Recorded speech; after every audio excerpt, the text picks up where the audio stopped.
अस्सलाम वालेकुम। तहरीक इंसाफ 27 सितंबर को लॉन्ग मार्च करने जा रही है, जिसकी तैयारियां भी शुरू हो चुकी हैं। नवंबर 2024 के लॉन्ग मार्च को 2 साल होने को है। लेकिन इस लॉन्ग मार्च के बाद तहरीक इंसाफ की क़यादत मज़ामती तहरीक के लिए कोई भी वाज़ेह हिकमत अमली नहीं बना सकी। इमरान खान के जेल जाने और खुसूसन उनसे मुलाकातों पर पाबंदियों के बाद तहरीक इंसाफ एक शदीद उलझन का शिकार नजर आती है। पहले तो उलझन ये थी कि मकसद हासिल कैसे करना है, लेकिन अब ये उलझन एक बहरान की शक्ल इख्तियार कर चुकी है, जहां पार्टी इस बात पर ही मुत्तफिक नहीं कि आखिर हासिल क्या करना है। अब सवाल ये उठता है कि क्या तहरीक इंसाफ अपने बानी इमरान खान के मकसद और उनके मौक़िफ़ के साथ आगे बढ़ने को तैयार है, और अगर आगे बढ़ने को तैयार है तो वो क्या पैमाना है जिसकी बुनियाद पर इसे कामयाब या नाकाम मार्च करार दिया जा सकता है। सबसे पहले हम उन मसाइल पर बात करेंगे जो इस लॉन्ग मार्च को नाकाम बना सकते हैं, और फिर उन 3 अवामिल का तजिया करेंगे जिनकी बुनियाद पर ये लॉन्ग मार्च कामयाब हो सकता है। और आखिर में ये समझने की कोशिश करेंगे कि ये लॉन्ग मार्च सुहेल आफरीदी के लिए एक चैलेंज तो है, लेकिन ये उनके लिए एक मौका भी फराहम कर सकता है। तो पहले शुरू करते हैं कि तहरीक इंसाफ को इस लॉन्ग मार्च के रास्ते में किन रुकावटों का सामना हो सकता है। तहरीक इंसाफ की मज़ामती सियासत से हिचकिचाहट के पीछे कई वजूहात हैं। इनमें से मौजूदा क़यादत की तरफ से फैसला करने और फिर उनकी जिम्मेदारी लेने से गुरेज करना सरे फहरिस्त है। हुकूमत खत्म होने के बाद इमरान खान का जो मौक़िफ़ था, 2 दिसंबर 2025 को जेल से आने वाले आखिरी पैगाम में भी उनका वही मौक़िफ़ और मुतालबा था, यानी सिर्फ जिद्दोजहद, कोई डील नहीं, और सिर्फ शफाफ इंतखाबात। लेकिन दूसरी तरफ तासुर ये है कि तहरीक इंसाफ की मौजूदा क़यादत आहिस्ता आहिस्ता गैबी मदद, ठंडी हवाओं और डील के चक्कर में पड़ चुकी है। कोई भी लीडर आगे बढ़कर फैसलों की ओनरशिप लेने के लिए तैयार नहीं है, चाहे फैसला एहतजाज के हवाले से हो या फिर डील के हवाले से हो। फैसलों की ओनरशिप लेने के फर्क समझने के लिए मैं आपके सामने 2 मिसालें रखता हूँ। मई 2022 में इमरान खान ने आज़ादी मार्च को जिन्ना एवेन्यू के ऊपर जाकर खत्म करने का ऐलान कर दिया था। हालांकि इस मार्च की मंजिल डी चौक ही था। खान साहब ने खुद सामने आकर मार्च खत्म करने की वजह बताई कि वो मुल्क में खून खराबे और अनारकी से बचना चाहते हैं, मुल्क को बचाना चाहते हैं। उन्होंने खुद फैसले की जिम्मेदारी ली। अब उसके बरक्स दूसरी मिसाल देखते हैं। साबिक वजीर आला खैबर पख्तूनख्वा अली अमीन गंडापुर ने भी इस तरह का एक एहतजाज किया था और फिर उसको खत्म कर दिया था।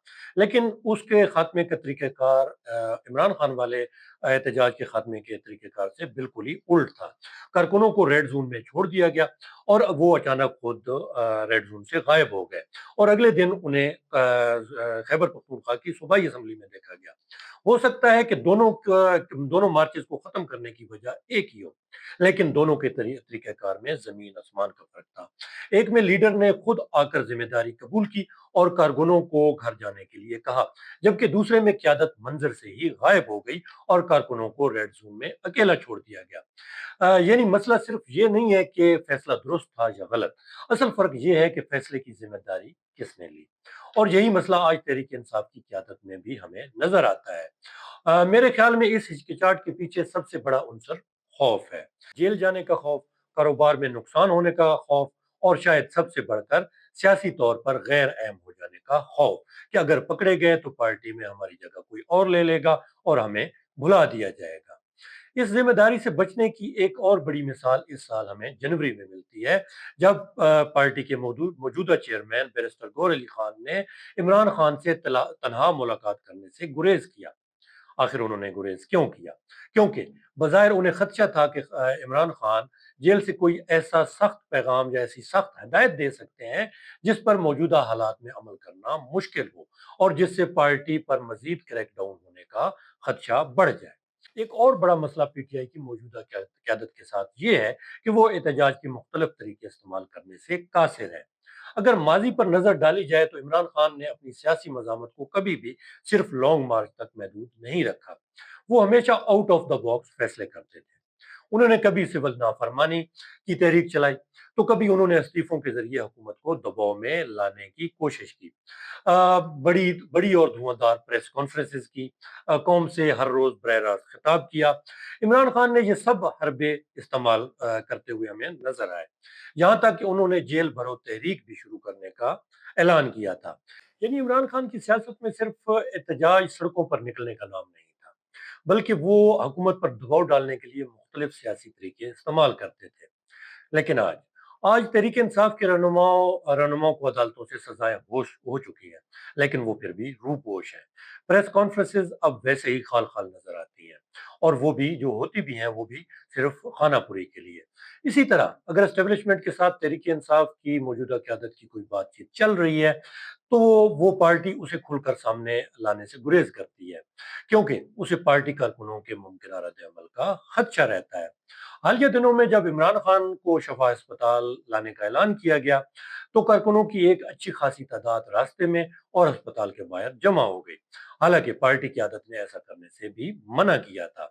यहाँ एक अहम बात है, कारकुन अब भी चार्ज्ड हैं, लेकिन बज़ाहिर अब ये लग रहा है कि पार्टी की आदत के फैसलों में यही हिचकिचाहट, खामोशी और बेदिली कारकुनों को मायूसी और बेसिमत कर रही है। तो फिर क्या इस लॉन्ग मार्च का नतीजा भी पहले जैसा निकलेगा? नहीं, बिल्कुल भी नहीं। इन तमाम कमजोरियों के बावजूद तहरीक इंसाफ के पास अब भी कुछ ऐसे कार्ड्स मौजूद हैं जिनकी बिना पर वो कामयाबी हासिल कर सकती है। लेकिन इन कार्ड्स को अगर सही तरीके से इस्तेमाल कर लिया जाए तब। पहला और सबसे बड़ा कार्ड खुद इमरान खान है। एस्टेब्लिशमेंट भी इस वक्त एक दोहरी कशमकश का शिकार है। इमरान खान को कैद में रखने के बावजूद उनका सियासी असर रसूख खत्म नहीं हो सका, जबकि किसी भी बड़े सियासी समझौते के बगैर उन्हें रिहा करना मुक्तदरा के लिए मुश्किल हालात पैदा कर सकता है। तहरीक इंसाफ और इमरान खान इस वक्त मुल्क की मकबूल तरीन सियासी कुव्वत समझे जाते हैं। इस मकबूलियत की वजह से लोग पीटीआई के लिए सड़कों पर निकल सकते हैं, चाहे कारकुन की आदत से कितने ही नाराज क्यों ना हो, और माजी में हम ये देख भी चुके हैं। लेकिन सिर्फ शर्त एक है कि एक वाजे और ठोस हिकमत अमली हो। पीटीआई की दूसरी सबसे बड़ी ताकत ये कमजोर हुकूमत खुद बन सकती है। पिछले चंद महीनों के हालात और मीडिया की रिपोर्ट्स से ये तासुर जरूर मिलता है कि मुक्तदरा और हुकूमत के दरमियान हर मामले पर मुकम्मल आमांगी नहीं है। इसमें अगर शहबाज शरीफ हुकूमत पर दबाव बढ़ाया जाए, तो उसे सियासी तौर पर मुश्किल फैसले करने पड़ सकते हैं, और इनमें कोई ऐसा गलत कदम उठ सकता है जो पीटीआई के लिए फायदेमंद साबित हो सकता है। और आखिर में तहरीक इंसाफ की सबसे बड़ी ताकत उसके कारकुन है। अस्पताल के बाहर जमा होने वाले कारकुन इस बात का इशारा हैं, बल्कि वाज़ेह सबूत है कि पार्टी के अंदर कारकुनों की तवानाई अभी खत्म नहीं हुई। अगर मौजूदा क्यादत वाज़ेह और दलेराना फैसले करने लग जाए, अवाम को खत्म कर दिया जाए और कारकुनों के साथ अपना लाएअमल शेयर किया जाए, उनके साथ कम्युनिकेशन की जाए, तो मायूस कारकुन एक बार फिर इसी क्यादत के पीछे खड़े हो सकते हैं। और अब सवाल कि 27 सितंबर के लॉन्ग मार्च को कामयाब या नाकाम किस बुनियाद पर करार दिया जा सकता है? मार्च और जलसे जुलूसों में सबसे अहम चीज तो लोग ही होते हैं, कि कितने लोग बाहर निकले और इस मार्च में शामिल हुए। जितने ज्यादा लोग होंगे, मार्च या जलसा उतना ज्यादा कामयाब समझा जाएगा। लेकिन इससे भी एक अहम चीज है कि मार्च का इख्तिताम कैसे हुआ। चाहे कोई भी मुतालबा तस्लीम ना हो, लेकिन अगर मार्च का इख्तिताम पुरअमन तरीके से हो और आइंदा को कोई लाया अमल दिया जाए कि अगले मरहले में क्या कोई नया लॉन्ग मार्च होगा, कोई बड़ा जलसा होगा, या शहर शहर में एहतजाज होगा, या फिर असम्बलियों से इस्तीफा दिया जाएगा, तो फिर तो इसे कामयाब तस्वुर किया जा सकता है। लेकिन अगर इख्तिताम तशद्दुद पर मबनी हो, या क़यादत मुस्तकबिल का कोई लाए-अमल दिए बगैर वापस चली जाए या गायब हो जाए, तो फिर मज़ामती तहरीक में एक लंबा वक़्फ़ा आ सकता है, और ऐसी सूरत में इसे सियासी तौर पर नाकाम मार्च समझा जाएगा। लेकिन एक बात याद रखें कि सियासी मज़ामत कभी भी किसी एक लॉन्ग मार्च या जुलूस का नाम नहीं होती। ये एक मुसलसल और तवील जदोजहद का नाम है। यहाँ मकासद फौरी या किसी एक मार्च से हासिल नहीं किए जा सकते। तो फिर इस मार्च की कामयाबी के इम्कानात कितने हैं? इस मार्च की कामयाबी का दारोमदार सुहेल आफरीदी पर सबसे ज्यादा है। इमरान खान की आखिरी हिदायत के मुताबिक खैबर पख्तूनख्वा में सोहेल आफरीदी को वजीर आला बनाया गया था। और उन्हीं के ऊपर मज़ामती तहरीक को आगे बढ़ाने की जिम्मेदारी भी आयद की गई थी। शुरू में कुछ सियासी हलचल पैदा जरूर हुई। सोहेल आफरीदी ने लाहौर और कराची के दौरे किए, केपी के अंदर स्ट्रीट मूवमेंट चलाई, लेकिन फिर उसके बाद एक लंबी खामोशी छा गई। अब अगर सोहेल आफरीदी दोबारा कोई सियासी हलचल पैदा कर लेते हैं, तो इससे वो सियासी शबीह भी वापस आ सकती है जो उनके वजीर आला बनने के बाद कायम हुई थी। लेकिन मार्च की कामयाबी उनके फैसला साजी की कुव्वत पर मुनहसर होगी।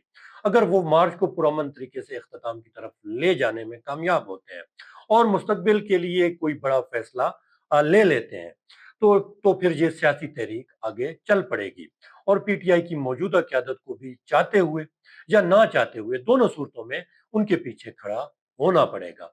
और अगर ऐसा होता है तो पीटीआई के पास हुकूमत और इस्टेब्लिशमेंट पर दबाव डालने की सलाहियत वापस आ जाएगी। तो मेरी नजर में इस वक्त तहरीक इंसाफ के पास लॉन्ग मार्च को एक मौसर सियासी एहतजाज में तब्दील करने की सलाहियत मौजूद है, लेकिन इसे कामयाब सियासी तहरीक में तब्दील करने के लिए सबसे बड़ी जरूरत क्यादत की फैसला साजी है। लोग पीटीआई के पास हैं, इमरान खान की मकबूलियत भी मौजूद है और हुकूमत भी गैर मामूली तौर पर मजबूत पोजीशन में नहीं है। लेकिन अगर क्यादत एक बार फिर फैसला लेने और उसकी जिम्मेदारी कबूल करने से गुरेज करती है, तो ये ताकत भी जाया हो सकती है। यानी 27 सितंबर का असल इम्तिहान सिर्फ लॉन्ग मार्च नहीं है, बल्कि सुहेल आफरीदी और पीटीआई की सियासी क्यादत का भी इम्तिहान है। इजाजत दीजिए। अल्लाह हाफिज।